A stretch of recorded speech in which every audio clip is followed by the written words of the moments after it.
Semana difícil, mercado mais folgado, né? Mais frouxo, decorrente aí daquilo que a gente falou há algumas semanas. Então nós tivemos uma seca em maio, pressionou aí os animais para serem comercializados. Depois veio junho com chuvas fora da sazonalidade, né? Chuvas que não são típicas para esse período.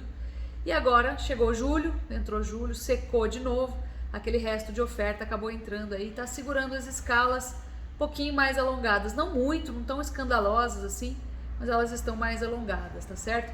Isso está fazendo com que o boi perca aí a sua firmeza, né? Fique um pouquinho mais frouxo, as cotações estão menos sustentadas. A bolsa está sofrendo por conta disso também. A comercialização de carne no mercado doméstico não tem ajudado, apesar de as exportações estarem desempenhando muito bem, mas o consumo doméstico está fazendo sobrar carne. Então, esses 70% de carne produzida que ficam aqui em média no mercado doméstico, eles estão com uma comercialização assim um pouco dificultada, principalmente corte de traseiro, né? Corte dianteiro também está puxando aí, sobrando bastante nas gôndolas. Então a gente tem uma situação um pouquinho difícil, não muito típica para o mês de julho, que é quando a gente começa a engatar aí um pouquinho de falta de oferta, tá certo? Então uma situação um pouquinho mais complicada.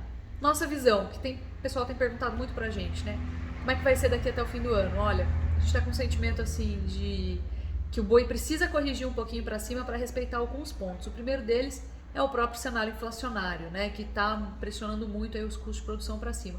Não que porque o custo suba o boi tem que subir, mas acaba segurando um pouquinho as cotações por osmose, vamos falar assim, por um fator macro, tá certo?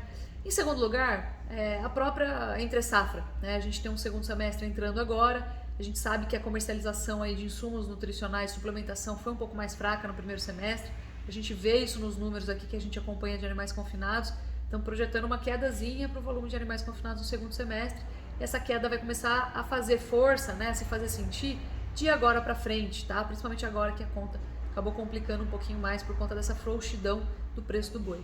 Terceiro lugar, como a gente sempre fala, cenário de eleição, né? Sempre entra um dinheirinho a mais na economia, acaba sustentando o boi. Agora, a gente não pode esperar altas astronômicas. A gente está sentindo a economia bastante combalinda ainda, apesar de o emprego ter recuado, a gente tem o poder de compra também recuando, né? Então a gente recuperou um pouco do nível de emprego, mas o poder de compra do brasileiro ele está comprometido, né? Por conta da inflação, do cenário inflacionário, tá certo?